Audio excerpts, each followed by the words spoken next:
आइए अब हम जानते हैं टिहरी गढ़वाल जिले के इतिहास से जुड़ी कुछ महत्वपूर्ण बातों को, और साथ ही हम ये भी समझेंगे कि टिहरी जिले का गठन कैसे हुआ, कब हुआ और किसने किया। तो इससे पहले कि मैं टिहरी जिले की आपको स्थापना के बारे में बताऊं, मैं आपको एक छोटी सी उत्तराखंड के इतिहास की स्टोरी सुनाना चाहता हूं। ध्यान से सुनिएगा। देखिए, सन 1804 ईस्वी की बात है। सन 1804 ईस्वी में, इससे पहले यहाँ पर गढ़वाल में एक वंश था जिसका नाम था पवार वंश, या जिसे हम परमार वंश के नाम से भी जानते हैं। पवार वंश का उस वक्त जो राजा 1804 ईस्वी में था वो था प्रद्युम्न शाह। ध्यान रखिएगा, 1804 में गोरखाओं ने गढ़वाल पर आक्रमण कर दिया, और राजा कौन है? प्रद्युम्न शाह। तो गोरखा और इस प्रद्युम्न शाह के बीच भयंकर युद्ध हुआ, जिस युद्ध में प्रद्युम्न शाह जो है वो मारा गया, यानी कि पवार वंश जो एक तरीके से खत्म हो गया और गोरखाओं को जीत हासिल हुई। तो गढ़वाल भी गोरखाओं के कब्जे में आ गया। प्रद्युम्न शाह का ही बेटा था सुदर्शन शाह। अभी सुदर्शन शाह क्या हुआ? सुदर्शन शाह अंग्रेजों के पास मदद मांगने गया, क्योंकि उस वक्त देश में ब्रिटिश शासन चल रहा था। तो जब उसने इन ब्रिटिशों से मदद मांगी तो उन्होंने इसकी मदद करना जो है वो स्वीकार किया, और अंग्रेजों ने इसकी तरफ से, इसने उनसे क्या मांग रखी कि मेरा राज्य जो है वो गोरखाओं ने हड़प लिया है, मेरे पिताजी को मार दिया है, भाई को बंधक बना लिया है, तो किसी तरीके से क्या करो, हमारे राज्य को हमें वापस दिला दो। तो सुदर्शन शाह और अंग्रेजों के मध्य एक डील भी होती है। वो डील हम एग्जैक्ट कैसी डील थी वो हम उत्तराखंड के इतिहास वाले चैप्टर में भी पढ़ेंगे, अभी बस आप शॉर्ट में समझो। तो सुदर्शन शाह और अंग्रेजों के बीच डील हुई, अंग्रेजों ने इनकी मदद करना जो है वो स्वीकार किया। अब अंग्रेजों ने सुदर्शन शाह की तरफ से उन गोरखाओं से युद्ध किया और उनको हरा दिया, और बदले में क्या हुआ, वो गढ़वाल राज्य सुदर्शन शाह को देना चाहिए था, लेकिन फिर उनमें कुछ धोखाधड़ी हो गई, और उसमें क्या हुआ, अंग्रेजों ने इसके साथ, सुदर्शन शाह के साथ थोड़ी सी धोखाधड़ी करी, जबकि इसे पता भी नहीं चला, ठीक है ना। और क्या कर दिया, इसको सुदर्शन शाह को टिहरी रियासत, मतलब पूरे गढ़वाल नहीं दिया उसे थोड़ा सा हिस्सा दिया बस, जिसे उसने क्या किया, टिहरी रियासत नाम दे दिया, और अपनी राजधानी टिहरी को बना लिया। तो जिस दिन ये घटना हुई उसी डेट को टिहरी जिले की स्थापना माना जाता है। कब हुई थी? 28 दिसंबर 1815 को, जब ब्रिटिशों ने टिहरी रियासत यानी कि गढ़वाल का छोटा सा हिस्सा वो सुदर्शन शाह को दे दिया, तो वहाँ पर उसने इसकी स्थापना कर दी। तो टिहरी जिले की स्थापना आपको याद रखनी है। कब हुई थी? 28 दिसंबर 1815 को हुई थी। किसने की थी? सुदर्शन शाह ने की थी, ठीक है ना। और इसने ही टिहरी को फिर अपनी जो है राजधानी बना दिया था। सुदर्शन शाह जो था पवार वंश का ही राजा था, लेकिन यहाँ से एक उत्तर पवार वंश स्टार्ट हो गया था, जो हम डिटेल में उत्तराखंड के इतिहास में पढ़ेंगे। अगला पॉइंट अगर हम देखें तो ज्योतिषों ने इस जिले की राशि क्या बताई थी? तो ज्योतिषों ने इस जिले की जो राशि थी वो सिंह राशि बताई थी। ध्यान रखिएगा, एग्जाम में क्वेश्चन आता है, बताइए कि टिहरी जिले की राशि कौन सी है? तो सिंह राशि है, ध्यान रखिएगा। अच्छा, टिहरी जिला किन नदियों के संगम पर बसा हुआ था? तो टिहरी जिले, अगर हम ध्यान से देखेंगे, जब हम नदी तंत्र पढ़ेंगे ना, तब उसमें देखेंगे तो टिहरी जिला जो है वो भागीरथी नदी और भिलंगना नदी के संगम पर बसा हुआ है। ध्यान रखिएगा, टिहरी जिला किसके संगम पर बसा हुआ है? भागीरथी नदी और भिलंगना नदी के संगम पर बसा हुआ था। लेकिन आपको पता है टिहरी में एक डैम है जो कि एशिया का सबसे ऊंचा डैम है, जिसे हम टिहरी डैम बोलते हैं। तो जब टिहरी डैम बनाया गया तो आपको पता होगा टिहरी डैम भागीरथी और भिलंगना नदी के संगम पर ही बना है। अभी हम टिहरी डैम के बारे में भी डिटेल में काफ़ी पढ़ेंगे। तो टिहरी डैम भागीरथी और भिलंगना नदी के संगम पर बनाया गया है। तो यहीं पर था हमारा पहले पुराना टिहरी, और इस पुराने टिहरी को पूरा का पूरा डुबो दिया गया। तो कब हुई ये घटना? ध्यान रखिएगा, अक्टूबर 2005 में, ये डेट आप याद रखिएगा, अक्टूबर 2005 में जो पुरानी टिहरी था वो पूरा जलमग्न हो गया था। पूरा जो जल में था वो विलीन हो गया था। अब देखिए यहाँ पर ये वाली घटनाएं हो रही हैं, साथ ही आपको ये वाली बात भी याद रखनी है कि जब टिहरी जिला बना 28 दिसंबर 1815 को, तो यहाँ पर तो सुदर्शन शाह है। तो उसके बाद क्या होता है, जब प्रद्युम्न शाह मारा जाता है तो उसका जो बेटा होता है सुदर्शन शाह, वो गोरखाओं से बचकर भाग जाता है और वो जाता है ब्रिटिशों के पास, क्योंकि आपको पता है सन 1804 की बात मैं कर रहा हूँ, तो यहाँ पर उस वक्त देश में ब्रिटिश शासन चल रहा है। तो ये सुदर्शन शाह जो होता है वो ब्रिटिशों से हेल्प मांगने जाता है और अंग्रेज़ लोग इसकी मदद के लिए तैयार भी हो जाते हैं। तो इन दोनों के बीच यानी कि सुदर्शन शाह और अंग्रेज़ों के बीच कुछ डील्स होती है कि वो इसका राज्य इसे वापस दिलाएंगे, बदले में ये उन्हें कुछ रकम देगा। अब इनके बीच डील फाइनल हो जाती है, सुदर्शन शाह वापस आता है, मतलब अंग्रेज़ लोग जो होते हैं वो इसकी तरफ से युद्ध लड़ने आते हैं गोरखाओं से गढ़वाल में, और फिर अंग्रेज और गोरखाओं के बीच काफ़ी भीषण युद्ध होता है जिसमें गोरखा लोग जो होते हैं वो पराजित हो जाते हैं और ब्रिटिश जो होते हैं उनको समाप्त कर देते हैं गोरखाओं को, और इसको इसकी सत्ता वापस मिल जाती है। लेकिन यहाँ पर इसके साथ जो होता है एक धोखा हो जाता है, क्योंकि ये उनकी जो रकम थी वो चुका नहीं पाया था एक तरीके से कंप्लीट। तो क्या होता है, पूरे गढ़वाल को तो इसे नहीं देते वो अंग्रेज लोग, उस गढ़वाल का छोटा सा हिस्सा, पूरे गढ़वाल का छोटा सा हिस्सा इसे दे देते हैं, जहाँ पर ये टिहरी रियासत की स्थापना करता है और अपनी राजधानी किसे बनाता है, टिहरी को बना लेता है। तो इसी डेट को 28 दिसंबर 1815 को ये घटना होती है। कौन सी? 28 दिसंबर 1815 को सुदर्शन शाह टिहरी रियासत की स्थापना करता है और अपनी राजधानी टिहरी को बनाता है, टिहरी क्षेत्र को अपनी राजधानी बनाता है। इसी डेट को हम टिहरी जिले का जो है गठन मानते हैं। तो आप इसकी डेट और इसकी जो ये छोटी सी स्टोरी है ये जरूर याद रखेगा। इसको हम उत्तराखंड के इतिहास में काफ़ी डिटेल में पढ़ेंगे, अभी मैंने आपको शॉर्ट में थोड़ी सी समझा दी। तो ध्यान रखिएगा, टिहरी जिले का गठन कब हुआ था? 28 दिसंबर 1815 को। किसने किया था? सुदर्शन शाह ने। अच्छा, जब टिहरी जिले का गठन हुआ, उसकी राशि जब ज्योतिषों ने जब उसकी राशि निकाली, इस क्षेत्र की भी राशियाँ निकल जाती हैं, तो इसकी राशि निकाली, वो कौन सी राशि निकली? सिंह राशि। ध्यान रखिएगा, टिहरी जिले की राशि कौन सी थी? सिंह राशि। ये टिहरी जिला जो है किन दो नदियों के संगम पर बसा हुआ था? तो ध्यान रखिएगा, भागीरथी और भिलंगना नदी, इन दोनों के संगम पर बसा हुआ था टिहरी नगर, जिसे हम पुराना टिहरी भी कहते हैं। लेकिन जब यहाँ पर टिहरी में टिहरी डैम बनाया गया, इस टिहरी डैम के बनने से जो पुराना टिहरी था उसे जलमग्न होना पड़ा।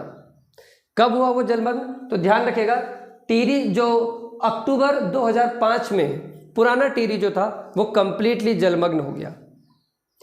तो आप ये भी याद रखेगा, टिहरी डैम किन दो नदियों के संगम पर बना हुआ है? तो भागीरथी और भिलंगना नदी के संगम पर ये टिहरी डैम जो है वो बना हुआ है। नेक्स्ट हम देखते हैं, अब देखिए यहाँ पर टिहरी रियासत की स्थापना हो गई। सुदर्शन शाह ने टिहरी रियासत की स्थापना कर दी। एक तरीके से इस टिहरी रियासत को उत्तर पवार वंश के नाम से भी जाना जाता है। हमने देखा कि प्रद्युम्न शाह मर गया, तो उसके साथ क्या पवार वंश खत्म हुआ? नहीं, पवार वंश फिर बाद में फिर कंटिन्यू हुआ। जब सुदर्शन शाह ने टिहरी रियासत की स्थापना कर दी, उसका उत्तर पवार वंश बोला गया। तो एक तरीके से उत्तर पवार वंश का पहला राजा कौन होगा? सुदर्शन शाह। अब इसके बाद भी कई सालों तक इसमें राजतंत्र चला टिहरी में, टिहरी रियासत के नाम से। सुदर्शन शाह हुआ, सुदर्शन शाह के बाद उसके फिर वंशज हुए, उसके जो आगे के वंश था वो चला। तो ये कब तक हुआ? देखिए, सन 1947 में हमारा देश जो है वो आज़ाद हो गया, लेकिन पूरा देश आज़ाद होने के बाद भी टिहरी जो राज्य था या टिहरी जो रियासत थी वो एक रियासत थी, यानी कि वहाँ पर राजतंत्र था। तो इस टिहरी का हमारे देश में विलय कब हुआ? तो ये डेट आपको बहुत अच्छे से याद रखनी है, 1 अगस्त 1949। सन 1949 को ध्यान रखिएगा, उस वक्त टिहरी रियासत में जो राजा चल रहे हैं वो है मानवेंद्र शाह। मानवेंद्र शाह के समय इस टिहरी को उत्तर प्रदेश के एक जिले के रूप में गठित कर दिया गया। तो ये डेट आपको बहुत अच्छे से याद रखनी है, 1 अगस्त 1949 को टिहरी रियासत जो थी वो जिले के रूप में यूपी में मिल गई। और यूपी का कौन से नंबर का जिला बनी थी? वो 50वां जिला। ध्यान रखिएगा, कौन से नंबर का जिला बनी? 50वां। जो मैं फैक्ट्स आपको अलग से बता रहा हूँ वो आप जरूर नोट डाउन करिएगा, क्योंकि इसमें सारे फैक्ट्स नहीं है, कुछ आपको मैं बता रहा हूँ अपनी तरफ से, तो वो आप याद रखिएगा। तो यूपी का जिला बना और 50वां नंबर का ये जिला बना था। वर्तमान जो नई टिहरी है उसका जो मुख्यालय बोराड़ी गांव टिहरी में बसाया गया है। ध्यान रखिएगा, बोराड़ी गांव आपसे पूछ सकता है कि बोराड़ी गांव किस जिले में स्थित है? तो टिहरी में स्थित है। अच्छा, अब हम जानते हैं टिहरी जिले के उपनाम क्या क्या है। टिहरी जिले के उपनाम कौन कौन से? सबसे पहले तो इसे गणेश प्रयाग बोला जाता है। ध्यान रखिएगा, जो पुराना टिहरी था उसी जगह पे जो पुराना टिहरी था जिसमें भागीरथी और भिलंगा नदी के संगम पर जो बसा था उसे हम गणेश प्रयाग के नाम से जानते हैं। साथ ही टिहरी का एक और नाम है धनुष तीर्थ। धनुष तीर्थ भी टिहरी का ही नाम है। त्रिहरि, त्रिहरि भी किसका नाम है? टिहरी का ही नाम है। तो ये तीनों नाम आप एग्जाम पॉइंट ऑफ व्यू से काफ़ी इंपॉर्टेंट है। उपनाम जो है वो आते ही रहते हैं पेपर में। तो टिहरी के क्या क्या उपनाम है? गणेश प्रयाग, धनुष तीर्थ, त्रिहरि। अब देखिए यहाँ पर जो टिहरी झील है, टिहरी में टिहरी झील होगी, नॉर्मल सी बात है। टिहरी झील का आधिकारिक जो नाम है वो स्वामी रामतीर्थ सागर झील है। आप ऐसे बोल सकते हो, स्वामी रामतीर्थ सागर है उसका नाम। टिहरी झील का नाम क्या है? स्वामी रामतीर्थ सागर। लेकिन जो स्थानीय नाम है इसका वो है सुमन सागर। ध्यान रखिएगा, इसको अभी हम टिहरी डैम में जब पढ़ेंगे तो उसमें भी इसकी बात करेंगे। नेक्स्ट हम बात करते हैं स्वामी रामतीर्थ जी के बारे में। स्वामी रामतीर्थ ये वही हैं जिनके नाम पर टिहरी डैम का एक और नाम पड़ा है, स्वामी रामतीर्थ सागर डैम। स्वामी रामतीर्थ जी ने सन 1906 में 1906 में गणेश प्रयाग में दीपावली के दिन जल समाधि ली थी। ये question exam point of view से काफ़ी ज़्यादा इंपॉर्टेंट है। और अगर आपसे पूछे किस नदी में उन्होंने समाधि ली थी तो भिलंगना नदी में समाधि ली थी। नेक्स्ट हम देखते हैं टिहरी राजशाही के विरुद्ध 23 जनवरी 1939 में देहरादून में टिहरी राज्य प्रजामंडल की स्थापना हुई थी। ये वाला क्वेश्चन काफ़ी एग्जाम में आ भी चुका है। देखिए टिहरी में राजतंत्र चल रहा था, अभी हमने देखा था सुदर्शन शाह से लेकर के वहाँ पर उसमें टिहरी रियासत की स्थापना हो जाती है। उसके बाद टिहरी में राजतंत्र चलता है। और क्योंकि ये जो राजतंत्र था ये अंग्रेजों की तो देन था एक तरीके से, क्योंकि अंग्रेजों ने उनकी मदद की थी सुदर्शन शाह की। तो यहाँ के जो राजा थे एक तरीके से वो अंग्रेजों के गुलाम थे, या अंग्रेजों के कहने पर ही चलते थे। तो एक तरीके से काफ़ी अच्छा माहौल नहीं था उस राज्य का, टिहरी रियासत का, प्रजा के लिए। तो उसमें क्या हुआ, टिहरी राज्य इस राजशाही के विरुद्ध जो है काफ़ी आंदोलन होने लग गए। तो 23 जनवरी 1939 में श्रीदेव सुमन जी ने, श्रीदेव सुमन जी के बारे में हम पढ़ेंगे भी अभी जब हम उत्तराखंड के प्रमुख व्यक्तित्व पढ़ेंगे। तो श्रीदेव सुमन जी ने 23 जनवरी 1939 में देहरादून में टिहरी राज्य प्रजामंडल की स्थापना करी। हम जानेंगे टिहरी राज्य के प्रमुख वन आंदोलनों के बारे में। तो टिहरी राज्य में कौन कौन से वन आंदोलन हुए देखते हैं। सबसे फर्स्ट है रक्षा सूत्र आंदोलन। रक्षा सूत्र आंदोलन टिहरी गढ़वाल में हुआ एक प्रमुख वन आंदोलन है। यह कब हुआ था? 1994 में यह हुआ था। ध्यान रखिएगा, किससे संबंधित था? वनों की कटाई के विरुद्ध यह आंदोलन किया गया था। इस आंदोलन के जो प्रणेता थे, इस आंदोलन के प्रणेता कौन थे? सुरेश भाई। ध्यान रखिएगा, रक्षा सूत्र आंदोलन के प्रणेता कौन थे? सुरेश भाई। इसमें क्या हुआ था, यहाँ के जो लोग थे, स्थानीय लोग थे, जब पेड़ों का कटान बहुत ज़्यादा मात्रा में हो रहा था तो लोगों ने जैसे रक्षाबंधन पे भाई के हाथ पर जो बहन राखी बांधती है ताकि उसकी रक्षा हो, तो इसी तरीके से यहाँ के लोगों ने क्या किया, इन पेड़ों पर एक रक्षा सूत्र, एक धागा बांध दिया और इनको काटने से बचाया। तो यही था रक्षा सूत्र आंदोलन। कब हुआ था? 1994 में हुआ था और प्रणेता कौन थे? सुरेश भाई। नेक्स्ट है कुंजनी वन आंदोलन। कुंजनी वन आंदोलन भी टिहरी गढ़वाल में हुआ है। कब हुआ है? 1903 से 4 तक, 4 के बीच में। ध्यान रखिएगा, 1903 से 1904 के बीच में यह आंदोलन हुआ है टिहरी में। और इसके प्रणेता कौन थे? तो अमर सिंह। ध्यान रखिएगा, अमर सिंह के नेतृत्व में कुंजनी वन आंदोलन जो है वो टिहरी में हुआ था। किससे संबंधित था? ये भी ये संबंधित था कर बढ़ाए जाने के विरोध में। ध्यान रखिएगा, कुंजनी वन आंदोलन जो था एक तरीके से टैक्स जो बढ़ा दिया था उस समय की सरकार ने, तो उसके विरुद्ध आंदोलन होता कुंजनी वन आंदोलन। नेक्स्ट है तिलाड़ी गोली कांड। तिलाड़ी गोली कांड के बारे में मैं आपको सभी चीज़ें बताने वाला हूं, तो इसे आप जरूर नोट डाउन कर लीजिएगा। तिलाड़ी गोली कांड कब होता है? तो ध्यान रखिएगा 30 मई 1930 ईस्वी को तिलाड़ी गोली कांड होता है। किस जगह होता है? तो तिलाड़ी नामक मैदान में होता है, तिलाड़ी नामक स्थान पर होता है। कहाँ पर है ये तिलाड़ी नामक स्थान? तो टिहरी जिले में स्थित है। वैसे एक तरीके से देखा जाए तो तिलाड़ी मैदान जो है, तिलाड़ी जो जगह है वो उत्तरकाशी और टिहरी के बॉर्डर पर स्थित है। तो फिलहाल हम इसे टिहरी में मान सकते हैं। तो ये किस प्रकार का गोलीकांड था? गोलीकांड आप नाम से समझ पा रहे हैं कि यहाँ पर जो है लोगों पर गोली चला दी गई थी। क्या हो रहा था वहाँ पर, इसके पीछे की कहानी देखते हैं। तो देखिए सन 1930 में टिहरी में राजतंत्र चल रहा है और उस वक्त यहाँ का जो राजा है वो है नरेंद्र शाह। ध्यान रखिएगा, कौन है? नरेंद्र शाह। नरेंद्र शाह की सरकार में क्या होता है, यहाँ के जो इसके जो मंत्री वगैरह होते हैं, तो ये क्या करते हैं, यहाँ के जो किसान लोग होते हैं, किसान लोगों की जो भूमि होती है, जैसे उनके खेत वगैरह हो गए, उसको जंगल की भूमि में सरकारी दस्तावेजों में दिखा देते हैं। तो इसी के विरोध में, क्योंकि उन्होंने किसानों की जो भूमि थी उसको जंगल की भूमि बता दिया, मतलब सरकार की जमीन बता दिया, इसी के विरोध में तिलाड़ी नामक मैदान पर टिहरी के सभी लोग जो थे, किसान लोग जो थे, वो आंदोलन कर रहे थे, शांतिपूर्ण ढंग से आंदोलन कर रहे थे। इस आंदोलन में हुआ क्या, इसका जो सेनापति था जिसका नाम था चक्रधर जुयाल, चक्रधर